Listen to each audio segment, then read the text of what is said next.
जय सिया राम सभी को। सुंदरकांड, रामचरितमानस में सुंदरकांड और दोहा संख्या 31। निमिष निमिष करुणा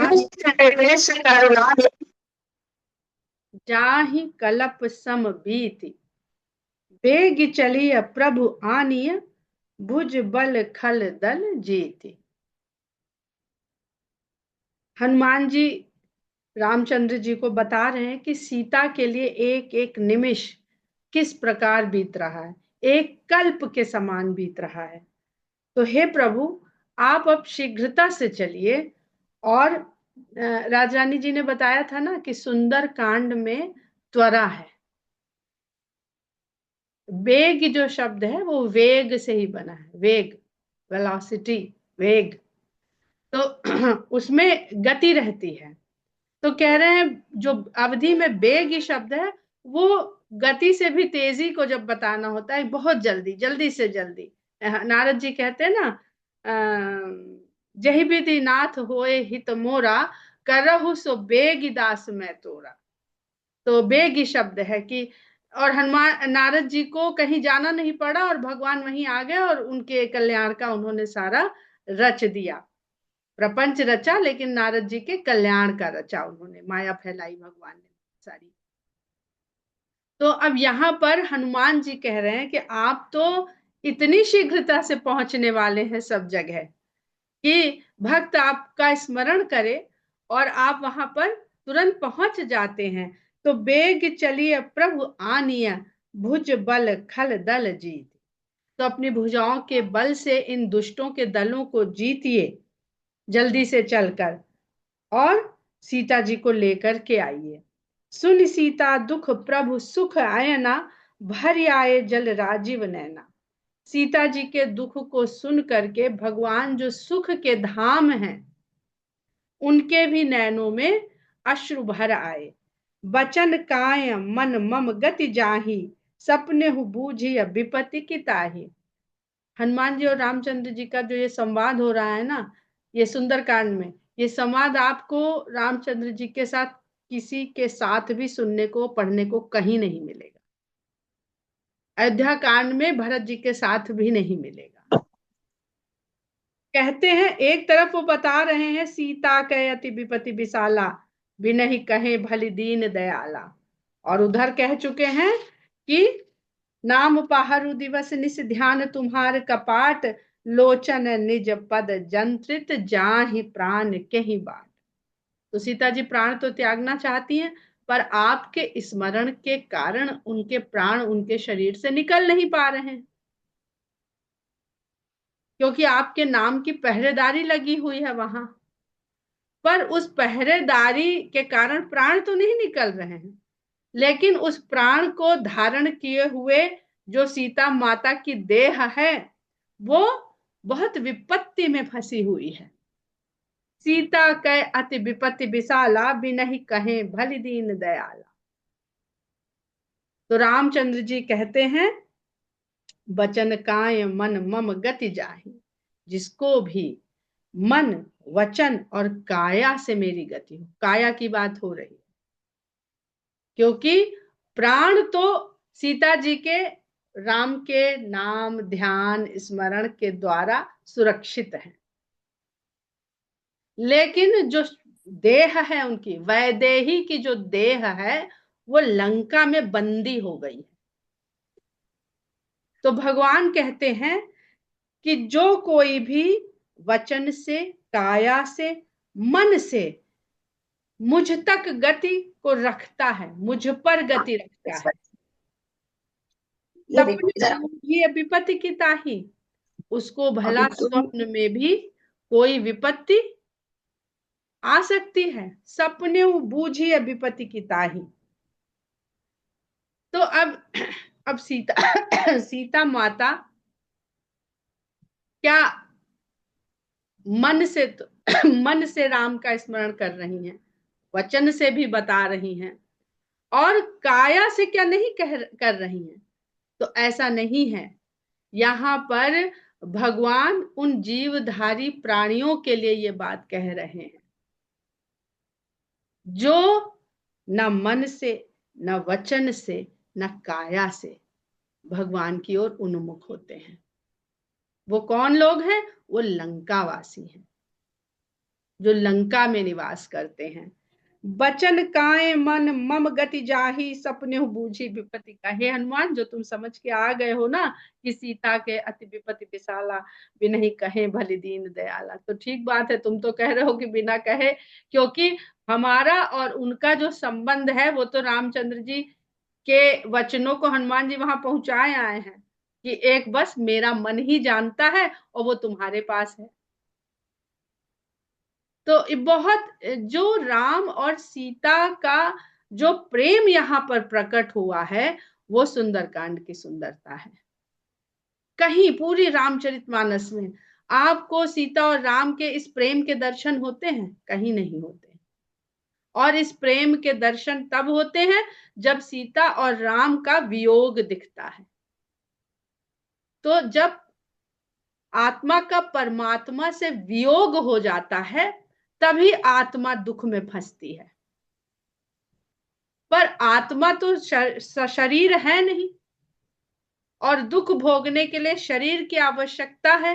तो आत्मा जब इस देह में इस प्रकार आके बंदी हो जाती है कि वो देह ना मन से, न वचन से, न काया से भगवान का स्मरण करती है, तो वो विपत्ति में पड़ जाती है।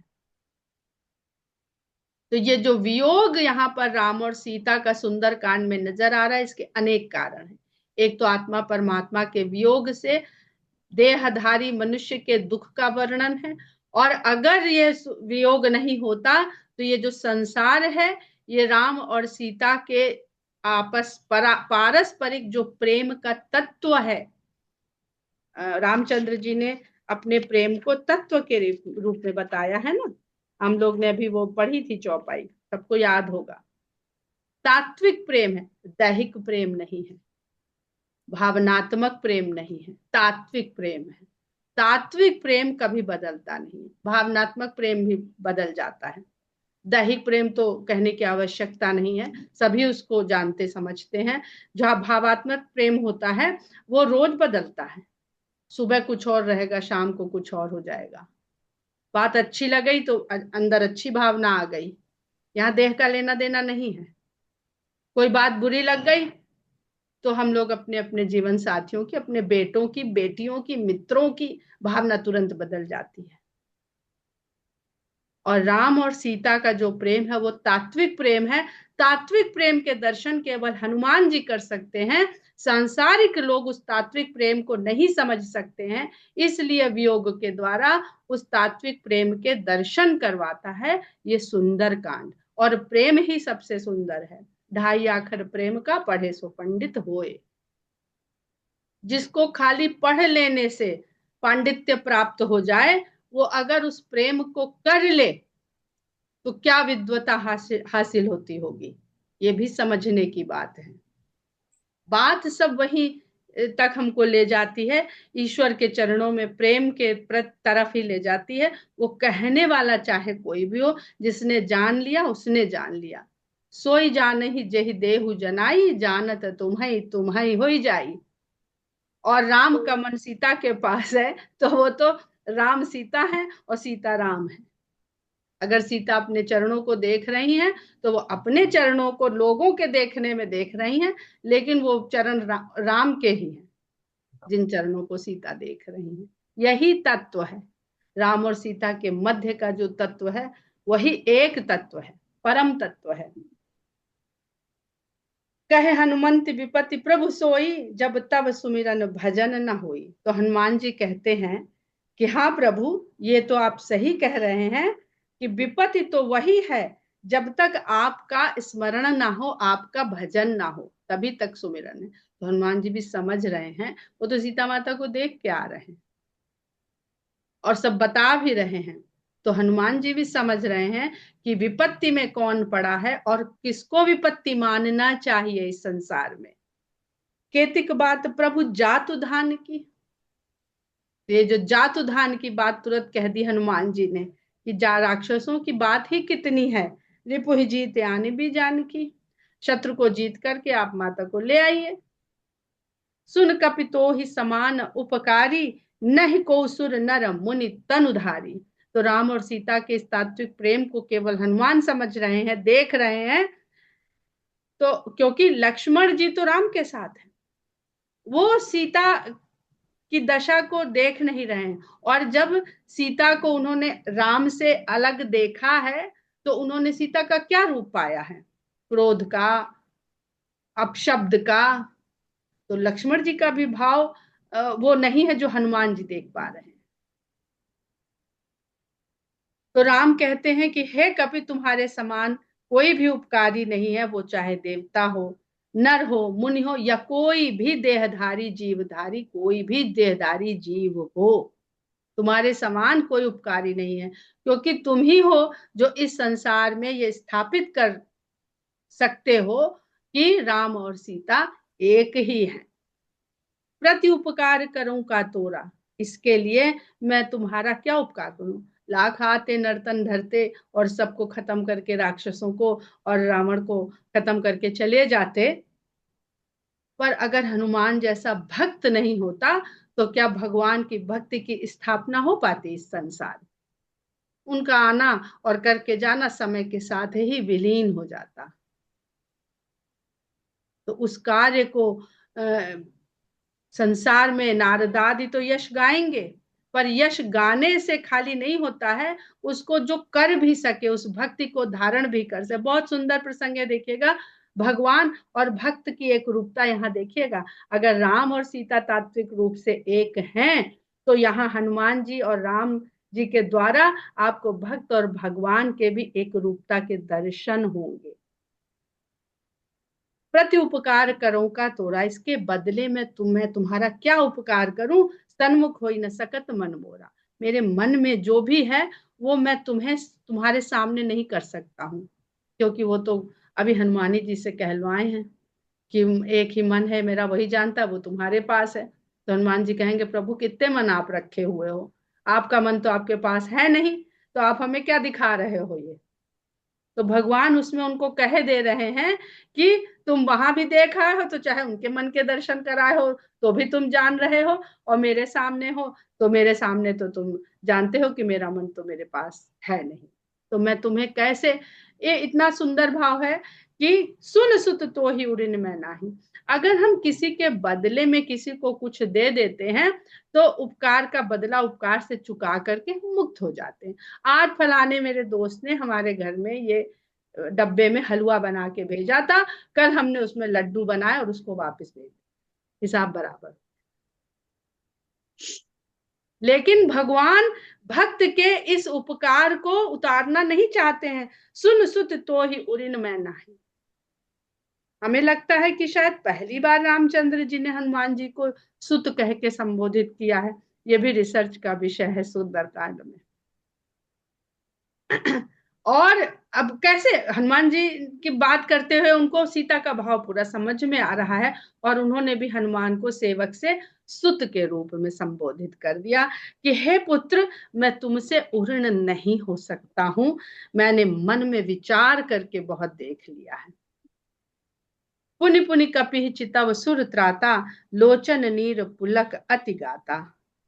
ऐसा कहते हुए सुर त्राता, देवताओं के रक्षक भगवान हनुमान जी की ओर बारंबार देख रहे हैं, देखे जा रहे हैं, देखे जा रहे हैं। लोचन नीर, उनकी आंखों में जल भर रहा है और शरीर पुलकित हो रहा है।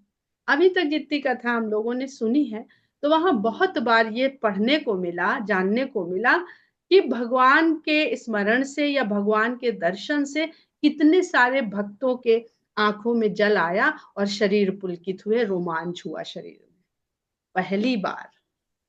पहली बार ये पढ़ने को मिल रहा है कि लोचन नीर पुलक अति गाता, कि भगवान के नैनों में जल है और भगवान का तन पुलकित है। चाहे शरभंग ऋषि रहे हों, चाहे कौन कौन ऋषि, सुतीक्ष्ण मुनि रहे हों, सब शबरी रही हों, दशरथ जी ने जब सुना है पुत्र जन्म का समाचार, जनक जी ने जब राम को पहली बार देखा है, विश्वामित्र जी ने जब पहली बार देखा है, सबके तन पुलकित हुए हैं, रोमांच हुआ है और नैनों में जल भर आया है। तो ये सुंदर कांड की सुंदरता है कि भक्त को देखते हुए भगवान उसी भावावेश में भर रहे हैं जिसमें भक्त हो जाता है। तो ये भक्त और भगवान की एक रूपता है। सुनि प्रभु बचन बिलो की मुख गात हरसी हनुमंत, चरण परे प्रेमाकुल, त्राहि त्राहि भगवंत। कितना परस्पर प्रेम है, सोचिए, शंकर ही है, हनुमान जी। और जो प्रेम हम लोग बालकांड से पढ़ते चले आ रहे हैं शंकर और राम का, उसके यहाँ पर दर्शन हो जाते हैं। ऐसा प्रेम देख करके प्रभु के नेत्रों में अपने लिए और ऐसे वचन सुन करके, देखिए हम लोग, ये हमारे ही मन के भाव हैं, हो सकता है कोई सहमत हो कोई ना सहमत हो, पर सती जी को भगवान ने त्यागा भगवान के प्रेम के लिए, तो रामचंद्र जी ने सीता से वियोग स्वीकार कर लिया, तो हिसाब बराबर हो गया ना।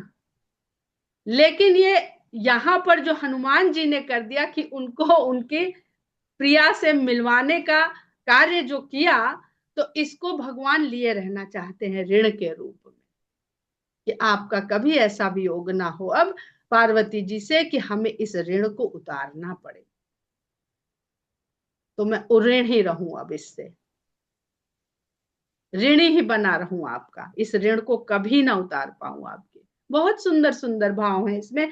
तो इतने गहरे भाव, जब हनुमान जी वो क्या क्या देख रहे हैं, क्या क्या सोच रहे हैं, क्या क्या समझ पा रहे हैं और क्या क्या पा रहे हैं, वो भाव को अनुभव ही किया जा सकता है, उसको सच में बताया नहीं जा सकता है। तो सुनि प्रभु बचन बिलो की मुख गात हरसी हनुमान, हनुमान जी के शरीर हर्ष से भर गए भगवान के मुख को देख करके, और भगवान के चरणों में प्रेम से आकुल होकर के गिर पड़े और त्राही त्राही भगवान, भगवान मुझे बचाइए, इतना प्रेम ना कीजिए मुझे कि मैं उसे संभाल ही ना पाऊं, मेरी रक्षा कीजिए। बार कष्ट में तो बहुत लोगों ने भगवान से त्राहिमाम किया है, प्रेम की अधिकता में हनुमान जी त्राहि त्राहि भगवंत कहते हैं। कितने प्रेम की पराकाष्ठा है ये। बार बार प्रभु चाहे उठावा, प्रेम मगन तेहि उठब न भाव। भगवान बार बार हनुमान जी को उठाना चाहते हैं, लेकिन वो ऐसे प्रेम में मग्न है कि उनको ये उठाया जाना भाता नहीं है। प्रभु कर पंकज कपि के सीसा, सुमिर सो दशा मगन गौरी सा। आ गए शंकर भगवान और गौरीश कह रहे हैं तुलसीदास जी, वही शिव पार्वती जो एक रूप है। परमेश्वर को एक रूप में जान पाना, ये रामचरितमानस का सबसे बड़ा सिद्धांत है। रामचरितमानस में हर जगह अभेद से स्थापित किया है, भेद समाप्त किया है। चाहे वो ब्रह्म और शक्ति का हो, चाहे वो परमात्मा आत्मा का हो, चाहे वो शंकर पार्वती का हो, चाहे वो राम और सीता का हो, चाहे वो शंकर और राम का हो, और चाहे वो भगवान और भक्त का। यदि रामचरितमानस का पाठ करते हुए आपके मन से भेद भ्रम मिट गया, तभी मानस का पढ़ना सार्थक है। हम उतार न पाए जीवन में कोई बात नहीं, पर बुद्धि से भेद भ्रम खत्म हो जाना चाहिए। और कलयुग की महिमा देखिए कि सबसे ज्यादा भेद भाव फैला हुआ है मानस के विषय में लेकर के लोगों के बीच में, सबसे ज्यादा। प्रभु कर पंकज कपि के सीसा, कपि का शीश है और भगवान के कमल जैसे हाथ हैं। प्रभु कर पंकज सुमिर सुदशा, इस स्थिति को स्मरण, शंकर भगवान पार्वती माता को कथा सुना रहे हैं, तो इस स्थिति को याद करते हुए हम लोग कहाँ चले जाते हैं। हम लोग इस समय यहाँ नहीं होते हैं, हम लोग सब त्रेता युग में होते हैं इस समय। तो शंकर भगवान वो स्थिति याद करते हैं तो मगन हो जाते हैं। ये तुलसीदास जी याद दिला देते हैं कि ये कथा का, लीला का, रामचरितमानस का ये प्रभाव है कि जब जब आप इसके साथ जुड़ते हैं तो आप काल से परे हो जाते हैं, काल से मुक्त हो जाते हैं, आप त्रेता युग में पहुंच जाते हैं। सावधान मन करि पुनि शंकर। पर काम तो बहुत करने हैं, 12 बजे से हम लोगों को घर का काम भी करना है, तो फिर सावधान हो जाते हैं। शंकर भगवान भी कथा सुनानी है आगे भी, तो सावधान मन करि पुनि शंकर, लागे कहन कथा अति सुंदर। इस सुंदर कथा को आगे कहने लगते हैं। कपि उठाई प्रभु हृदय लगावा, कर गहि परम निकट बैठावा। दृश्य की कल्पना करिए, हनुमान जी को भगवान उठाते हैं, बरबस उठाया होगा, इतनी शक्ति लगानी पड़ी होगी भगवान को हनुमान जी को अपने चरणों से उठाने के लिए। कपि उठाई प्रभु हृदय लगावा, और उन्हें अपने हृदय से लगाया। कर गही हाथ पकड़कर, कर गही परम निकट बैठावा। परम निकट, इतना निकट बैठा लिया हृदय में लगा करके कि राम लक्ष्मण सीता और हनुमान जी के हृदय में बस गए। ये परम निकटता है प्रभु से, आपको कहीं जाना ही ना पड़े। परम निकटता हो गई तो फिर दूरी तो कोई दूरी ही नहीं रह गई। सांसारिक दूरी, सड़क की दूरी, ये कोई मायने नहीं रखती है। कहु कपि रावण पालित लंका। अब कथा आगे बढ़ानी है, तो कहते हैं कि कहु कपि रावण पालित लंका, कही विधि दहु दुर्ग अति बंका। हे हनुमान, ये बताओ कि रावण के द्वारा पाली गई पोसी गई लंका के जो बड़े दृढ़ किले हैं, दुर्ग हैं, उनको किस प्रकार तुमने ढहाया, जलाया, दहेउ दहन किया, उनको किस प्रकार से जला दिया। प्रभु प्रसन्न जाना हनुमाना। अब हनुमान जी को इससे मतलब नहीं है कि वो क्या काम कराए हैं बिरला बढ़िया, उनको ये दिख रहा है कि भगवान प्रसन्न है। अभी तो जल भरा हुआ था आंखों में, और अब जो बात कर रहे हैं वो उनके चेहरे पे प्रसन्नता का भाव है। बोला बचन विगत अभिमाना। विगत अभिमाना, अभिमान को दूर कहीं है ही नहीं, अभिमान से अलग हो करके गया हुआ अभिमान उनके वचनों में कहीं है ही नहीं। बोलते हैं वचन शाखा मृग के, बड़ी मनुसाई शाखा ते शाखा पर जाई, नाग सिंधु हाटक पुर जारा, निश्चर गण विधि विपिन उजारा, सो सब तब प्रताप रघुराई, नाथ न कछु मोरि प्रभुतार। अच्छा प्रश्न कर रहे हैं भगवान। हमने तो वहीं जाके ही समझ लिया, जब हमने त्रिजटा की बातें सुनी, आपने हमसे क्या आदेश दिया था, इतना ही सा तो आदेश दिया था कि सीता का पता लगा करके आ जाओ। तो हम तो खाली इतना काम करने गए थे। तो शाखा मृग की बड़ी मनुसाई, पुरुषार्थ मनुसाई, मनुष्य होने का जो मनुष्यता का तात्पर्य है, हम मनुष्यता का कर्म करेंगे वही पुरुष का, पुरुष होने के अर्थ को पालें वही पुरुषार्थ है। और पुरुष के लिए, मनुष्य के लिए तो 4 पुरुषार्थ बताए भी गए हैं, अर्थ धर्म काम मोक्ष। हम शाखा मृग, वानर शाखा के मृग, बंदरों की क्या पुरुषार्थ का कहना। हमारा पुरुषार्थ तो बस यहाँ से है कि इस शाखा से उस शाखा पे कूद लिए, यही हमारा पुरुषार्थ है, इतना ही आता है।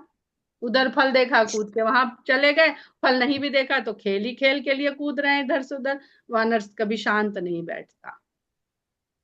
नाग ही सिंधु हाटकपुर जारा, सिंधु को नांगा और फिर सोने के नगर को जलाया। हाटकपुर, सोने के नगर को जलाया। और निशिचर गण बध विपिन उजारा, राक्षसों के दलों का वध किया और अशोक वाटिका को उजाड़ दिया। ये तो सब आपका प्रताप है प्रभु, मेरी इसमें क्या प्रभुताई आप पूछ रहे हैं कि मैंने क्या किया। मैंने कुछ किया हो तो मैं बताऊं, मैं तो कूद फान कर रहा था, कूदता फानता पहुंच गया, कूदता फानता समुद्र लांग लिया, कूदता फानता रहा बस। बाकी तो मैं खुद ही देख रहा था कि अरे ये हो क्या रहा है। मैं तो खाली सीता का पता लगाने आया था। तो प्रभु सीता का पता लगाने का जो आप हमें श्रेय दे रहे हैं वो भी आपकी प्रभुता है कि वो आप श्रेय हमें देना चाह रहे हैं। इतना काम कर लिया था तो वो क्या आपके लिए कोई बड़ी बात थी। ता कहूं प्रभु कछु अगम नहीं जा पर तुम अनुकूल। हे प्रभु, जिस पर आप अनुकूल हैं उसके लिए संसार में क्या अगम्य है। तब प्रभाव बड़वान लही जाच सकई खल तूल तूल।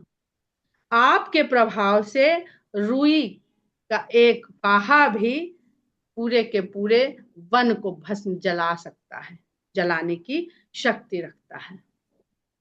जो सीता जी अपने तन के लिए कह रही हैं कि ये तो तन उस तरह जल सकती है जैसे रुई का ढेर जल जाता है, और मेरे पास विरह की अग्नि भी है, उस अग्नि को भड़काने के लिए श्वास की वायु भी है, पर नैन जो है वो जल बरसा देते हैं। कैसे बुझती है आग? वर्षा हो जाए कैसी भी आग, वो बुझ जाती है, इसलिए वो देह जलने नहीं पाती है। तो हनुमान जी यहाँ बता रहे हैं कि सीता जी के लिए क्या कठिन था, अपने सती भस्म कर सकती हैं अपने योगानल से अपनी देह को, तो वही जो उन्होंने अपने देह को बताया ना तूल के समान, तो वो कोई कठिन काम नहीं। आप हमें काहे को भ्रम में फंसा रहे हैं कि हमने ये सब कर दिया है। नाथ भगति अति सुखदायनी, देहु कृपा करि अन पायनी। हे नाथ, आपकी जो भक्ति सुख देने वाली है, आप तो अब कृपा करके मुझे वो भक्ति दे दीजिए जो अन पायनी। अब कितना कुछ हनुमान जी ने पाया, अभी हम लोगों ने उसका वर्णन किया, तो क्या मांग रहे हैं? अन पायनी, जिसको पाया न जा सके। निश्चल भक्ति, स्थिर भक्ति, ये सब तो ठीक है, ये तो सब अर्थ हैं, लेकिन अगर अवधि के एंगल से अनपायनी शब्द को देखिए, तो जो पाया ना जा सके, वो भक्ति मुझे आप अपनी दे दीजिए। सुनि प्रभु परम सरल कपिबानी, एव मस्तु तब कहु भवानी। भगवान ने जब हनुमान जी की इतनी परम सरल, परम शब्दों पे खूब ध्यान दीजिएगा। परम शब्द कहते हैं जो कभी अपनी अवस्था को बदलता नहीं है, छोटा बड़ा कम ज्यादा शीतल गर्म, कभी जैसे का तैसा सदा एक सा रहता है। तब हे भवानी, भगवान ने ऐसा ही हो ऐसा हनुमान जी से कहा। उमा राम स्वभाव जहि जाना, ताहि भजन तज भावनाना। हे उमा, राम के स्वभाव को जो जान, अब ये सब कथा क्यों है? राम के स्वभाव बताने के लिए है। तो हे उमा, राम के स्वभाव को जो जान जाता है, उसके मन में उनके भजन को त्याग करके कोई दूसरा भाव, अन्य भाव आता ही नहीं है। यह संवाद जासु उर आवा, रघुपति चरण भगति सोई पावा। राज रानी जी ने बहुत बार हम लोगों को समझाया है कि कांड के अंत में जो सोरठा, छंद और श्लोक होता है, वो पुष्पिका होता है, जो उस सोपान के, उस कांड के महत्व को बताता है। यहाँ तो स्वयं शंकर भगवान इस महत्व को बता रहे हैं, और ना तो ये अंत है, ये मध्य है सुंदर कांड का, और बता रहे हैं यह संवाद जासु आवा। यह संवाद जिसके भी हृदय में आता है, रघुपति चरण भगत सोई पावा, वही रघुपति के चरणों की भक्ति को प्राप्त करता है। कौन सी भक्ति? देहु कृपा करि अनुपायन। सुनि प्रभु बचन कहाहि कपि वृंदा, जय जय जय कृपाल सुख कंदा। भगवान के इस प्रकार के वचन को सुन करके सारे वानर कृपालु सुख कंद भगवान राम की जय जयकार कर। सुख कंदा, कंदा शब्द बहुत सुंदर है मानस में। कंद मूल फल, भगवान ने वनवास भर क्या खाया? कंद मूल फल और सुख कंद। तो भगवान तो खुद खुद सुख कंद हैं। वो कौन से कंद खा रहे हैं? वो वही कंद मूल फल खा रहे हैं जो सुख का आधार है, मूल है। और हम लोग कौन सा खाते हैं? अभी बार बार बताया ना कि विपत्ति का मूल क्या है? मोह है। रावण को बताया ना हनुमान जी ने उसकी सभा में कि सब विपत्ति का मूल और शूल ये मोह है। तो हम स्वयं जब ऐसे कंदमूल खाएंगे तो उनका फल हमें क्या मिलेगा? मोह के कंद और मोह के फल खाएंगे तो हमें, कंदमूल खाएंगे तो मोह का जो फल लगना है उस वृक्ष पे वही मिलेगा, कष्ट विपत्ति। हमें भगवान के सुख कंद, कंद क्या होता है? जहां बो दीजिए वहीं पे उसमें पल्लवित हो जाता है, वहीं पे अंकुर फूट पड़ता है। पड़ा रहे क्यारी में तो साल भर पड़ा रहता, अगले सीजन में फिर उसको फेवरेबल कंडीशन मिलती है तो फिर अंकुरित हो जाता, फिर ब्रांच निकल आती, पत्ते निकल आते, फूल निकल आते। तो कंद तो पड़ा है हमारे भीतर ही भीतर, पर हम उसको पल्लवित करने के बजाय संसार के मोह के कंदमूल खाए पड़े हुए हैं। और जब उसके फल आते हैं तो बेचारे हम लोग बड़े परेशान इधर उधर भागते हैं। तब रघुपति कपिपति बुलावा, तब भगवान राम ने सुग्रीव को बुलाया और कहा चले कर करहूं बनावा, और कहा चलो चलने की, प्रस्थान की अब तैयारी करो, बनाओ साधन। अब विलंब के कारण कीजिए, तुरंत कपिन कहूं आयस दीजिए। अब किस लिए देर करना, अब तो हमें अपने लक्ष्य का पता चल गया है, और तुरंत कप वानरों को आज्ञा दीजिए। कौतुक देख सुमन बहु बरसी, नभते भवन चले सुहर्षि। देवता जिसकी प्रतीक्षा कर रहे थे वो घड़ी आ गई। ये लीला भगवान की देख के देवताओं ने बहुत सारे पुष्प बरसाए और नभते भवन चले सुरहर्षि। अब हर्षित होकर अपने अपने भवन को, अपने अपने लोक को चले गए कि अब मंगल भवन है मंगल हारी, द्रवहु दशरथ अजिर बिहारी। अब सब मंगल होने वाला, अब अपने अपने भवन में चलो। कपिपति बेग बुलाए, आए जूथप जूथ, नाना बरन अतुल बल, बानर भालू बरू। जय सिया राम। इसके आगे कल।